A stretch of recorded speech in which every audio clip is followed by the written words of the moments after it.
What's up, guys? Back with a new video, and today we're going to be talking about how long you should run an A/B test. This is very debated. There's no really good answer to it, but I'm going to break down all the things that are important today in this video, and it's going to help you a ton if you're struggling with A/B testing and want to know how long you should run a test. But before we get to that, if you're listening on my podcast, just know that I'm recording a video version of this, so you can actually watch what I'm going through on the screen as I kind of show you a few graphs and examples. And if you find any value in this video, please do not forget to like and subscribe on either Spotify or on YouTube, because it definitely helps the channel to grow a lot more. All right, let's dive into it. In this specific video, I'm going to go over a few examples and a calculator, which I think you should be using, and I'll be linking that in the notes below. So first of all, how long should you run an A/B test? This is not an easy question to answer. I'm going to give you a few things to consider. First of all, when you're running a test, there's about 6 or 7 different things you really need to keep an eye on. I'm just going to roughly go through all of them now. And the first one is statistical significance.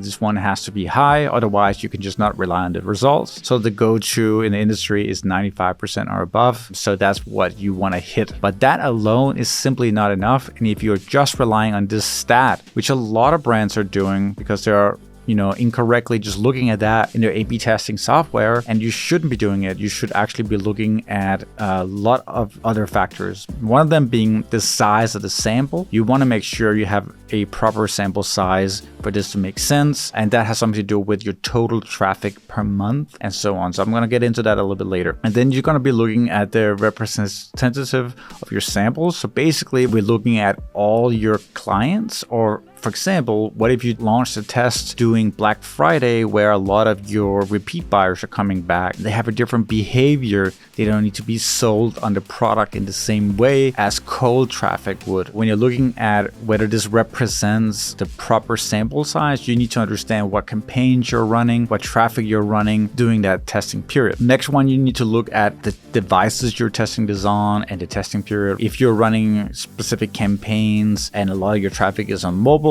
that's really important for the test. So that's another factor as well. Your business cycle is important too. So again, some brands have a short business cycle, and maybe Monday, Tuesday, Wednesday are your best days of the week, whereas other businesses, it's the weekend where they're really selling a lot. So it doesn't make sense for you to say, oh, I just need to follow the principle of testing it for 2 weeks if you're literally only selling during the weekend, right? So then you have to run it for more weekends than other brands, because they're more the same every single day of the week. They're getting the same amount of sales, roughly speaking. So your business cycle is important. There also might be seasonality you need to take into consideration, and the way people shop during those seasons completely different, right? So let's say you are a Christmas decoration related e-commerce brand. 99% of your sales are during Christmas and maybe November. Any test you're going to run during your off season might not actually produce any results, because there's so low motivation during that off season that you cannot rely on those results. So you need to think about your seasonality as well. Same thing, let's say you're a summer brand, you're selling sun lotion and you're running tests during the winter. That might not work, because during the winter season, people are just not behaving in a way they would when it's summer and they're considering buying sun lotions. So again, the seasonality is extremely important. And then lastly, the audience, which we already spoke about as well. But let's say you're doing a special promotion for loyalty members, or if you have a special loyalty program, and a lot of that traffic comes from that loyalty program doing a week where you're running a test, well, then you don't have the proper audience, because probably you are interested in not just knowing the effect on loyalty members, but maybe you also want to test this on cold traffic. Again, this is really important. So you need to factor in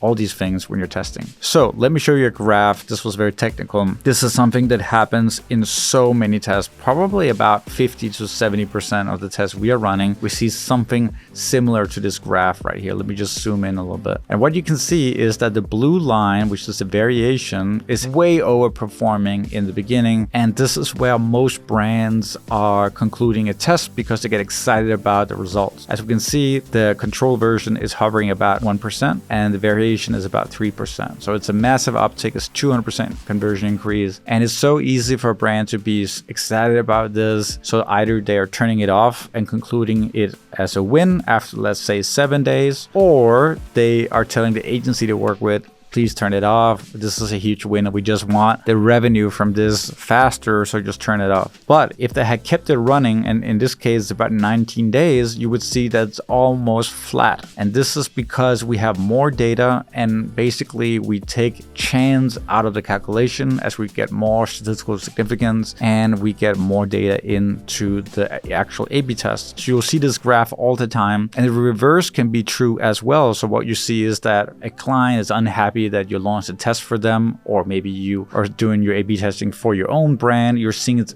underperforming and you're like, oh, that's gonna kill my ads, and I had a bad day on my ads yesterday, so it's probably why. And then you're turning off the ad prematurely.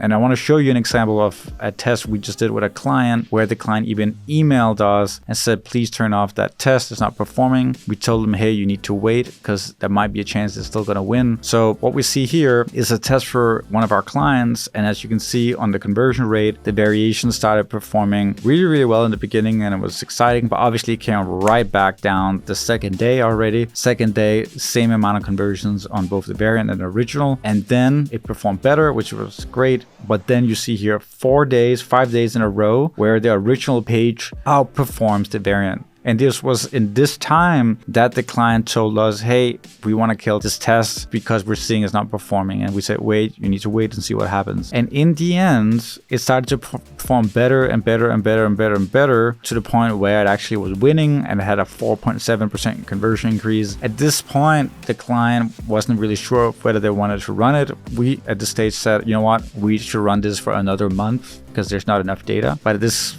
stage, the client was like, we want to implement this now, we want to keep the pace up. And this is a very relevant scenario, because as an agency we can say, you know, we want to run this longer, but the client just didn't have the time to do that, didn't want to wait for it. And in this case, we had to just say, okay, so you can implement it, but the data is not reliable. And that sucks, right? Because we could have waited for another 2-3 weeks and probably would have reached statistical significance. But everything in a client/agency world is never ideal. So this is a good example of where that happened. But it's a very important one to show. Don't turn off your test too early, because you are probably not ready to see the real results. You need more data. So let's go back into our sheet here. We talked a little bit about all the important factors. I'm going to give you a few pro tips, and I'm also going to give you a calculator that is done by AB Tasty, which I think is really, really nice. In here, and simply just abtasty.com/sample size calculator, you can see they have done this calculator, and it's really good. It's very accurate, and it's a good way for you to understand roughly how long you need to run a test. So in here, I can input how much traffic I have on that specific page I'm testing. So it could be the home page or a PDP. This example, put 30,000 visitors in. I can put in my conversion rate at this point, last 30 days. I just put in 3%. And here you can see how many users do you need. This is the important section. Again, we're just repeating that we have a 3% conversion rate. And this is the important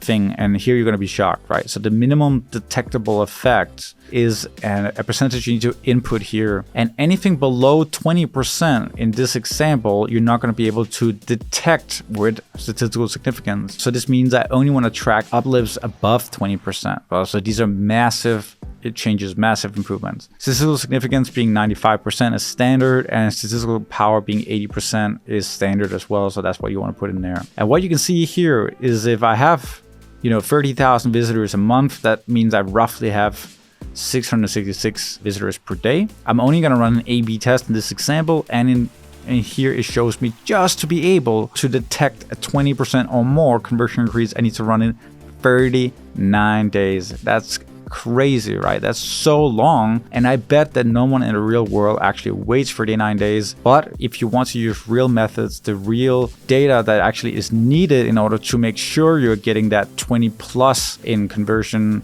rate improvement, then you would have to run it 39 days. So that's a really, really long time. And you can see if I want to detect stuff like 5%, which is a very low conversion increase, well, then it goes up to 614 days, which is really, really crazy, right? So any brand that is basically doing 30,000 visitors a month are definitely not able to detect with statistical significance a 5% increase if you have to do it by the books. And this would be way too long. But let's see what happens if I have 300,000 visitors a month. We would definitely have more traffic here. Then I only need to wait 61 days to detect a small increase by 5% or more, which is most tests that actually are positive are about 5% or so more. So if you are a larger brand and you have a lot of traffic to those pages, then you can do it. And keep in mind that navigational tests, what you see in the navigation, that kind of stuff you can easily run because you have a lot of traffic to things that happen all over the website. So let me just give you an example of that, taking my old brand as an example. So anything I test up in navigation are basically being exposed to everyone that browse the website, right? So that means I have a lot of traffic and I can test those with smaller conversion increases as my goals, even if I want to do it by the books. So this is really cool. Now, if I wanted to do it on a PDP page that gets way less traffic, let's say my hero product is this one, the Accelerate stock, that actually was our hero product back then, and this one only gets 30,000 visitors a month, then it doesn't make sense for me to track those little 2, 3, 4, 5% increases because I just don't know if I can reach statistical significance in these kind of tests. That is, from a theoretical perspective, the right thing to do. Just go to abtasty.com/sample size calculator if you want that. A few pro tips I just want to leave you with in the end, because one thing is the sort of theoretical and the right way to do things, and the other one is the reality. So one pro tip is the lower the expected improvement rate is, the greater the sample size is needed to detect a real actual difference. This is what I just talked about. Always try to go for bigger improvements, which is sort of what I'm doing in the next tip here. Tip number 2, small sites, let's say under 100,000 visitors a month, test bigger things. You're going to be way better off. You just don't have the luxury of testing like a green button, changing it to a red button. It's just not really going to move the needle here. So you need to do bigger overhauls where, yes, you are not able to identify exactly what is moving conversion rate, but the uplift potential is way higher. You can get a 10, 15, 20% uplift in a single test if you change a lot of things, let's say above the fold or anything like that. So that's my recommendation for smaller sites, bigger tests, or even test version 1 versus version 2, and each of them are completely different experiences. That can be really, really nice when you have a smaller site. Bigger sites above 100,000 a month can test way bigger things, especially we're talking about tests that are global, the menu, the cart buttons. If you can do a test that will be live on all product pages, then you have way more traffic to work with. If you can do a test that is live on all collection pages, then you have way more data to work with, because it doesn't matter what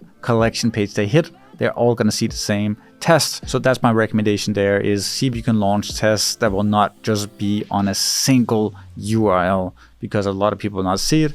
The same for checkout. You will have so few people that reach checkout that it's very difficult to detect if this data is true or not. Number 3, by default, 2 weeks is a good time for testing. Again, it's definitely not going to be perfect, but it allows you to run through a normal business cycle of 1 week 2 times. So that means you have a little bit more data to work with. I would say that for our clients, we run tests between 2 to 4 weeks by default. It's not perfect because some clients are small, but for bigger clients, it can easily be enough to reach that statistical significance. So that's a really good rule of thumb. Again, if you want to pause a test, you basically have to start completely over. You cannot just pause it Tuesday and Wednesday and then launch it again Thursday, because now you screwed up the business cycle. So it's really, really important you don't pause the test. Once you start it, you need to completely start it from scratch again. All data reset, and then you can start again. You cannot change any variables, such as, by the way, changing variant B to only see 20% of the traffic and then more to the control version. If you started on 50-50, like, you're gonna keep it on 50-50, otherwise you break the test. So again, it's important. If you got a bug or something like that, again, fix the bug and start the test again from scratch. Otherwise, you're just not gonna be able to see the real data. And tip number 5 is make sure you exclude your own IPs and employees. In the case of Purple Fire, we run tons of A/B tests on our website. We also have tons of people working on the site. So we need to be very, very diligent in excluding IPs, because we're always testing things and we can really mess up the data if we're not doing proper exclusions. So that's really important as well.